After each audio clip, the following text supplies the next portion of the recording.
Welcome to Tell Me More Stories Told as Podcast. Get ready for an adventure because, honestly, we're about to plunge into a real-life mystery that feels like it's straight out of a Hollywood blockbuster. Oh, absolutely. Forget your typical crime flick. We're diving deep, really deep, into the audacious 1990 art heist at the Isabella Stewart Gardner Museum in Boston. Just try and picture this. Middle of the night, 13 absolutely priceless works of art just poof, vanish into thin air. It's incredible, isn't it? So Yeah. today, our mission basically is to unpack this unbelievable story for you. We'll look at the lead up, what was happening before. Right. Walk through the daring robbery itself, moment by moment. Yeah. And then try to make sense of the baffling aftermath. And we'll highlight the key pieces, the really big names that were stolen, talk about the initial shock and, frankly, confusion. Total confusion. And dig into some of the, let's say, more intriguing theories that have popped up over the years, because there are quite a few. This isn't just about, a theft. It's a journey into this whole hidden world of high-stakes art crime, the shady side, and, the really colorful characters involved. Exactly. You guys brought this amazing case to us, and we're honestly excited to share all the juiciest, most fascinating details we could find. Okay, let's set the scene first. The Isabella Stewart Gardner Museum. Now, this place wasn't your average museum, was it? Not at all. It was basically the personal creation of this rather eccentric art collector, Isabella Stewart Gardner herself. She built it specifically to house her own private collection. And the really wild part, the condition in her will. Ah, yes, that's key. Her will very specifically and permanently stipulated that the arrangement of the artwork, it could never be changed. Nothing sold, nothing added. Ever. Talk about a lasting vision. But that created some issues down the line, right? It certainly did. By the 1980s, the museum started facing some pretty serious financial difficulties, and that unfortunately led to deferred maintenance and, crucially for this story, kind of subpar security. Even though they'd been warned. Didn't the FBI raise flags earlier? They did. Way back in 1982, the FBI actually warned the museum about a potential robbery plot. But still, major security upgrades were lighted. Partly money, yes, but also that will. It made big changes really difficult. So what was the security like back then in 1990? Well, it basically relied on infrared motion detectors, the kind that pick up movement, and just a few cameras on the outside of the building. No cameras inside. Seriously. Unbelievably, no. No security cameras inside the galleries at all. Apparently due to cost concerns, which, wow, in hindsight. Yeah, wow is right. And the guards? What could they do in an emergency? They had one single panic button. Just one. At the main security desk. That was their only direct line to call the police. You have to realize, other museums nearby had way more sophisticated setups. So vulnerability waiting to be exploited. It seems that way. The thieves either knew about this lack of internal surveillance or, well, figured it out pretty quickly once they were inside. Okay, let's fast forward. The night itself, March 18th, 1990. It's after St. Patrick's Day celebrations. Right. The city was still buzzing a bit. And around 12:30 a.m., some partygoers heading home actually saw two men dressed like police officers. Proper uniform. They were just kind of hanging around near the museum's side entrance by a parked car. And they just thought they were actual cops. Looked legit, apparently. Witnesses didn't think anything of it at the time. And inside, who was on duty guarding millions, maybe billions worth of art? Two guards, Rick Abath, who'd been doing night shifts for a while, and Randy Heston. And here's the detail. It was Heston's first ever night shift at the Gardner. First night. Oh, man. Yeah, and the museum policy was that one guard would do rounds, patrol the galleries, while the other stayed put at the security desk. Okay, so the setup is less than ideal. What's the first sign that something's wrong? Abath was doing the first patrol. And suddenly, fire alarms start going off. Not just one, but in several different rooms. Well, he checked thoroughly. No fire, no smoke, nothing. But back in the security room, the panel's still flashing warnings. So thinking it's just a glitch, a malfunction, he disables the whole alarm panel. He turned off the fire alarms? Yep. Turned them off before resuming his rounds. And here's another slightly odd thing. Before he finished his patrol, he apparently opened and then quickly closed one of the side doors. Didn't mention it to Heston. Okay, that side door thing. Yeah. That definitely sounds a bit strange. It adds another layer, doesn't it? It certainly does. So then, around 1:20 a.m., these two guys in the police uniforms drive up to that same side entrance. They park, walk up to the door. The one of Bath had baby just opened and closed. Could be the same one. They buzz the intercom, connect to Abath inside. They say they're police, investigating a disturbance, need to come in. And Bath sees them on the monitor, sees the uniforms. Right. He can see them on the CCTV feed. They look like cops. He later said he didn't know about any disturbance, but figured maybe some St. Patty's reveler tried to climb the fence or something. So at 1:24 a.m., he buzzes them in. Wow. That's the moment. The door opens. What happens right then? So they get into this little locked foyer area between the side door and the main museum. They walk up to a bath at the desk. First thing they ask is, anyone else in here? Okay. So a bath radios Hestan, tells him to come back to the security desk. And it's right about then that a bath notices something off. The mustache on the taller guy looked kind of fake. A fake mustache. You're kidding. Like in a bad movie? I know, right? Almost comical. But things got serious fast. The shorter guy tells Abath he looks familiar, says maybe there's a warrant out for him, tells him to step away from the desk, show his ID. And Abath does it, leaving the panic button behind. He complies. Steps away from the desk, away from the only panic button. The shorter guy pushes him against the wall, tells him to spread him, cuffs him, and just then Hestan walks in. Oh, terrible timing. Perfect timing for the thieves. The taller one immediately grabs Hestan, turns him to the wall, cuffs him too. Both guards restrained. Then they drop the act. We're not cops. We're here to rob the museum. Don't give us any trouble. Just like that. They're in, guards are down. How long did all that take? Unbelievably quick. They then wrapped duct tape around the guards' heads, covering their eyes and mouths. Didn't ask for directions, seemed to know exactly where they were going. They knew the layout. Seems like it. They led the guards down to the basement, cuffed Abath to a pipe, Hestan to a workbench, went through their wallets, made threats, said they knew where they live, but hey, cooperate and maybe you'll get a reward in a year or so. Charming. The whole thing, getting in, subduing both guards, took less than 15 minutes. It was all done by about 1:35 a.m. 15 minutes. Incredible efficiency. Okay, guards neutralized. Yep. Now for the art. Where do they go first? How do they pick? Well, those motion detectors start telling the story. The first sign of movement in the Dutch room, that second floor where some huge masterpieces were, isn't until 1:48 a.m. So like 13 minutes after they tied up the guard. Exactly. A 13-minute delay, which strongly suggests that they waited, made sure no silent alarm went off, no cops were speeding towards them. They were cautious. Okay, makes sense. So 1:48 a.m., they're in the Dutch room. What happens? As they get close to the paintings, one of those proximity sensors goes off. Beep, beep, beep, beep. Their reaction, just smash it. Just smash it. Smash it off the wall. Then they grab Rembrandt's The Storm on the Sea of Galilee and his Elodie, A Lady and Gentleman in Black, pull them right off the wall, drop them onto the marble floor, shatters the glass. Oh, the sound must have been awful. Oh. And the paintings. They took a blade, probably just a utility knife, and crudely sliced the canvases right out of their wooden stretchers. Just zip. That's horrifying. Not exactly careful handling. Not at all. It screams these weren't connoisseurs, you know? They also took down a big Rembrandt self-portrait oil painting. But then they just left it, leaned it against a cabinet. Left it. Why?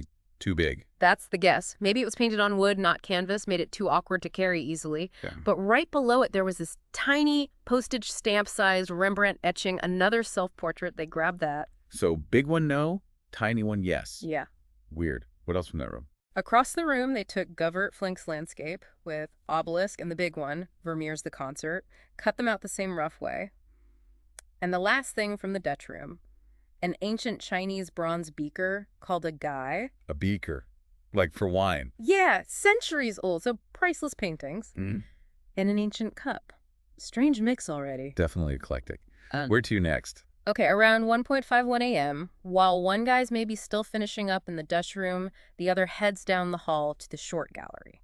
It's this narrow space on the other side of the second floor. Soon they're both there. What did they target in the short gallery? They actually started trying to unscrew the frame holding a Napoleonic flag. Looked like they wanted the whole flag initially. The flag itself. Yeah, but they seemed to give up partway through, didn't get all the screws out, so instead they just broke off the eagle, finial, you know, the decorative thingy on top of the flagpole. Just the eagle topper. Just the eagle. And they also quickly snatched 5 small, delicate sketches by Edgar Degas from the wall. Man, it really is all over the place. Yeah. Masterpieces, a flag topper, sketches. What was the last thing they took before leaving? The very last piece was Manet's Ches Tortoni. It hung in the Blue Room, down on the first floor, and here, Here's where it gets really weird. How so? Those motion detectors, they recorded 0 movement in the Blue Room during the entire time the thieves were supposedly in there taking the Manet. Nothing. Wait, 0? How is that possible? They had to go in there to get it. Exactly. The only movement detected in the Blue Room all night was earlier when Abath, the guard, did his regular patrol rounds. No signals at all during the time frame of the theft itself. That is baffling. How could they possibly do that? Disable that specific sensor, knew a blind spot. Nobody knows for sure. It's one of the biggest question marks in the whole case. Did they know something about the system? Was it just incredibly lucky timing, pure fluke? It stumped everyone. Wow. Okay, so they have the Manet. What else before they leave? They actually went back down to the basement, checked on the guards again, asked if they were okay, basically. Seriously. Checked on them. Yep. Then went up to the security director's office. They grabbed the video cassettes from the security cameras, the ones that recorded them coming in. Smart move. And they took the paper printouts from the motion detector. Okay, covering their tracks. But, and this is another moment, the motion sensor data was also recording onto a computer hard drive. And they just left the hard drive. Didn't take it, didn't destroy it. They missed the hard drive after being so careful with the tapes and printouts. Bizarre, right? Oh, and they left the empty frame from the Manet painting sitting right there on the security director's desk, like a little souvenir message. So meticulous in some ways, strangely sloppy in others.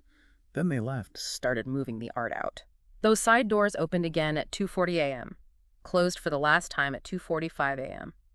The whole operation, start to finish, 81 minutes. 81 minutes.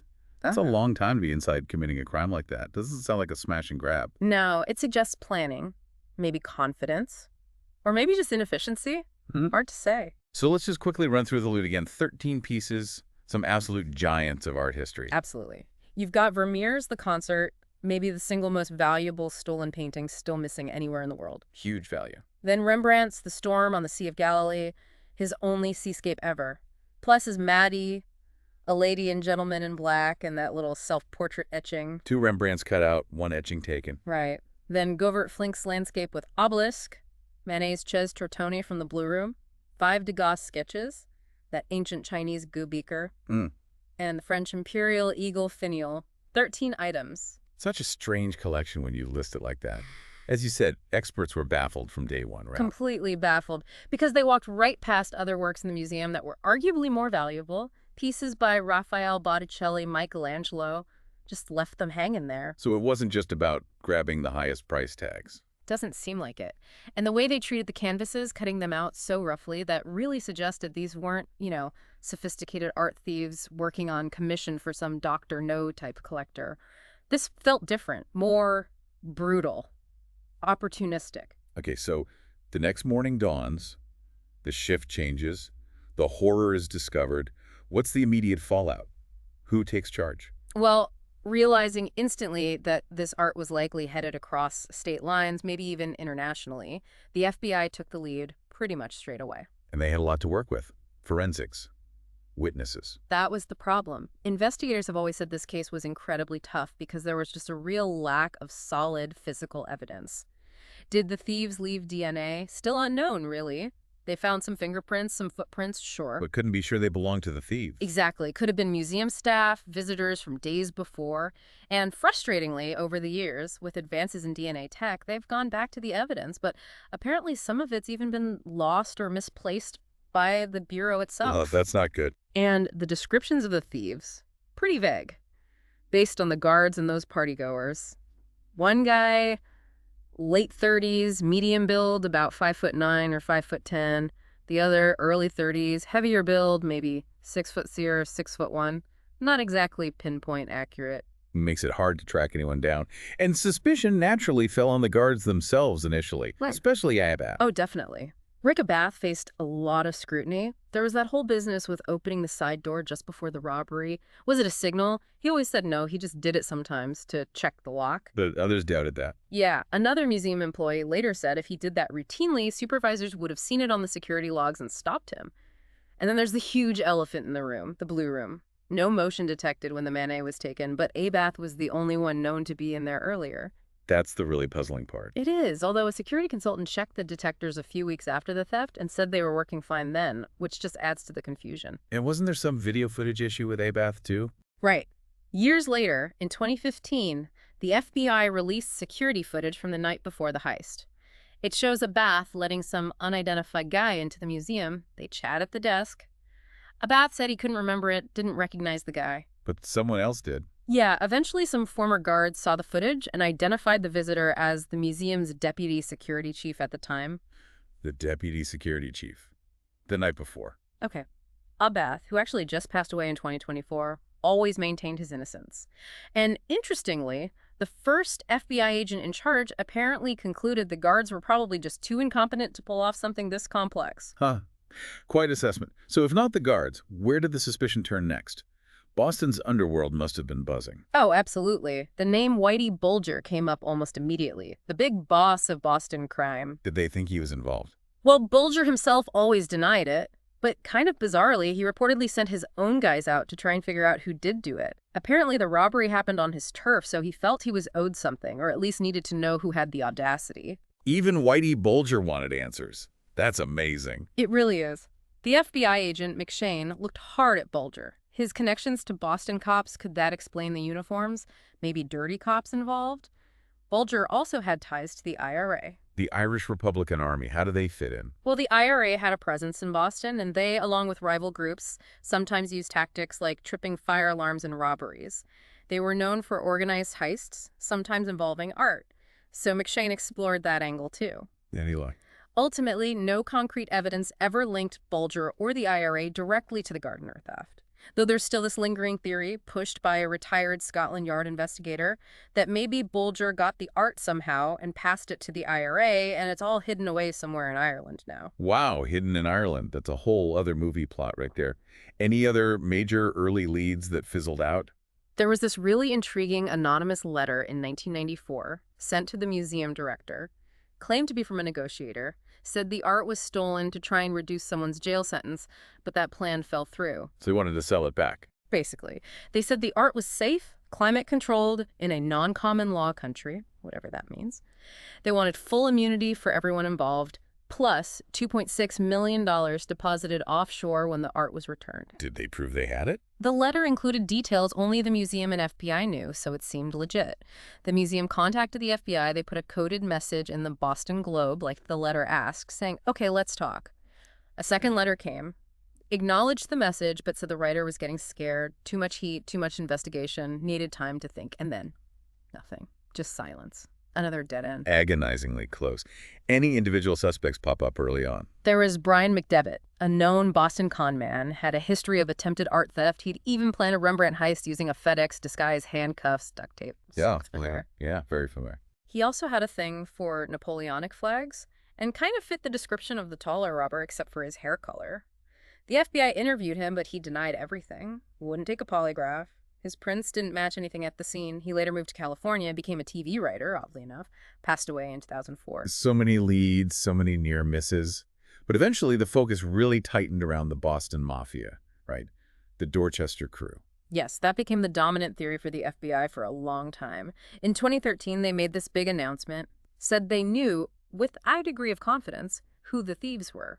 Part of a criminal group based out of Dorchester, loyal to mafia boss Flinck, operating from an auto repair shop run by a guy named Carmelo Merlino. And they thought the art had moved. Yeah, they believed it was taken out of state pretty quickly, maybe to Connecticut, then Pennsylvania, possibly an attempted sale in Philly around 2002.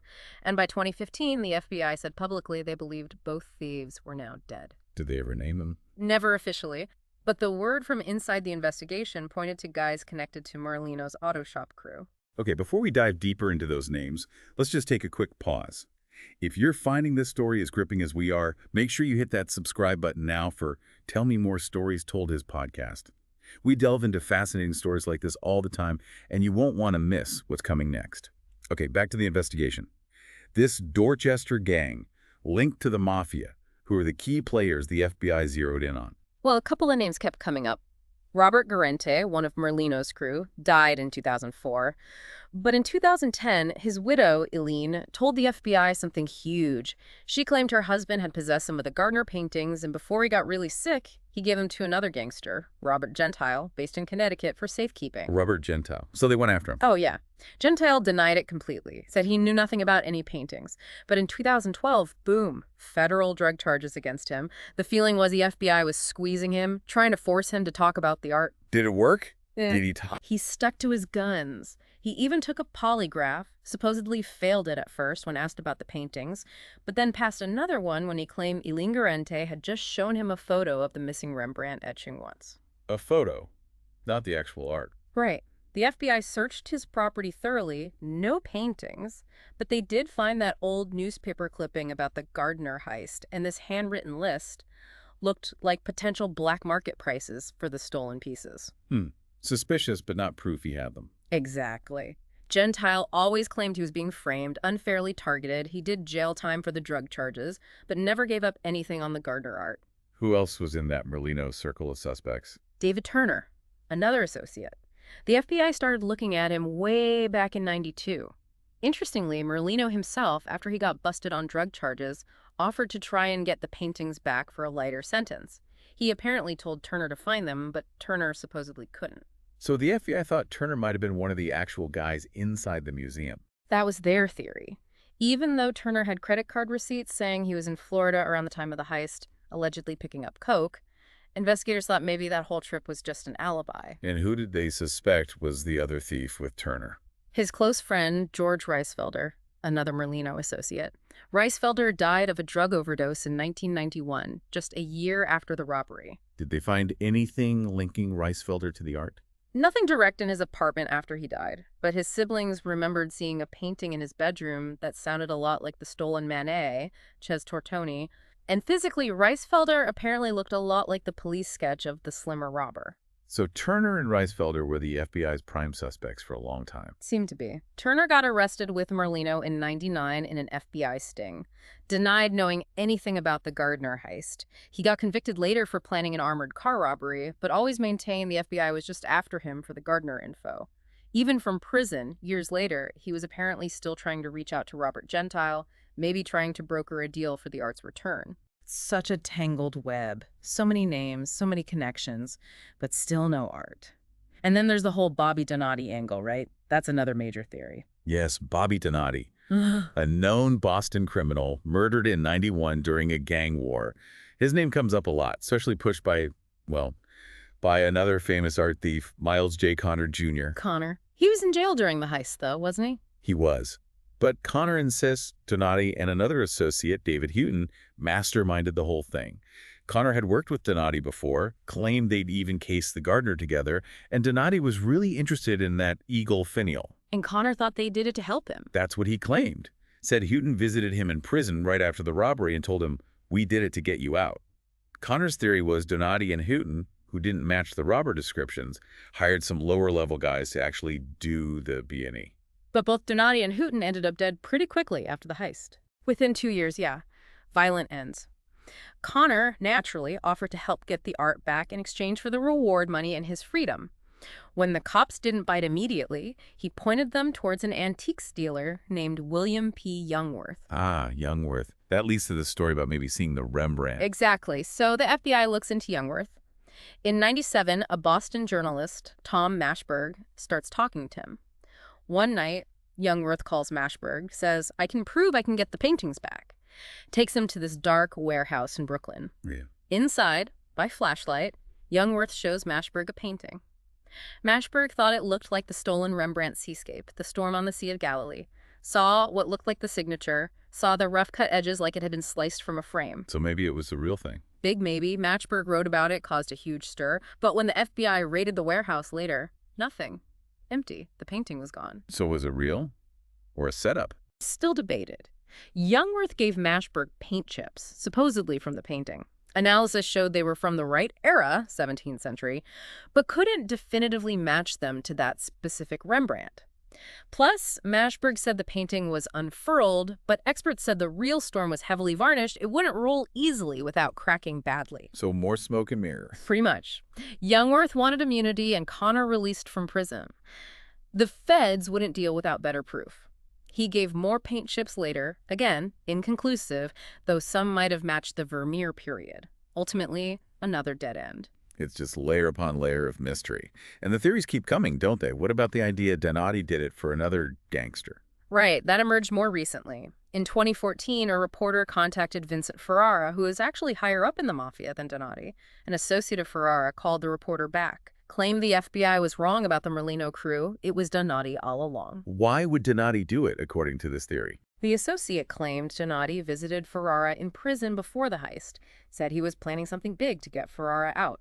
Then, after the robbery, Donati supposedly visited again, confirmed he did it, said he'd buried the art and would negotiate Ferrara's release once things cooled down. But Donati got murdered before he could negotiate. Exactly, killed in 91. So this theory suggests Donati's motive wasn't about Connor, but about getting Ferrara out, maybe for protection during that gang war. Interestingly, a friend of Robert Guarente, the guy whose wit had pointed to Gentile, also backed up the Donati theory, saying Donati gave Guarente some paintings for safekeeping. Donati and Guarente were known pals, even supposedly seen with a bag of police uniforms shortly before the heist. So many plausible threads, but they all seem to unravel eventually. Where does that leave things now, over 30 years later? Well, the Isabella Stewart Gardner Museum still officially offers that $10 million reward for credible information that leads directly to the recovery of all 13 items, safe and sound. And the empty frames are still there. Still hanging in the galleries. A really powerful, kind of sad reminder of what's missing. And a symbol of hope, maybe? And legally. Could anyone be prosecuted now? The statute of limitations on the actual theft ran out way back in 1995. So even if they found the thieves today, they couldn't be charged for the robbery itself. Possession of stolen property, maybe, if the art turned up, but not the original crime. So the people who did it could literally be out there walking free, Yeah. while these irreplaceable masterpieces are just gone. What a truly wild, perplexing story this is. The Gardner heist, it's undeniably one of the boldest, most baffling art thefts ever. The fact that these incredible works are still missing somewhere is just mind-blowing. It absolutely is. And it really makes you wonder, doesn't it? These priceless pieces, each with its own story, its own beauty, vanished overnight. What was the real motive? Just money. Or something else, something personal, more complicated. And where could they possibly be after all this time? Still in Boston, hidden in an attic, halfway across the world. Maybe destroyed. Those empty frames at the museum, they really are haunting. A constant reminder of this giant unsolved puzzle. And yeah, a symbol of hope that maybe, just maybe, they'll come back someday. It leaves you thinking, will we ever actually know the full story? Will this mystery ever truly be solved? It's the question that keeps everyone hooked, I think. Art lovers, investigators, armchair detectives, everyone who hears this incredible, unbelievable story. Well, thank you so much for walking us through this labyrinth. It's been a fascinating, if frustrating, deep dive into the Isabella Stewart Gardner Museum theft. We really hope everyone listening found these twists and turns as captivating as we did. It's a story that definitely sticks with you. Absolutely. So until next time on Tell Me More Stories Told This podcast, keep exploring those mysteries and keep those questions coming.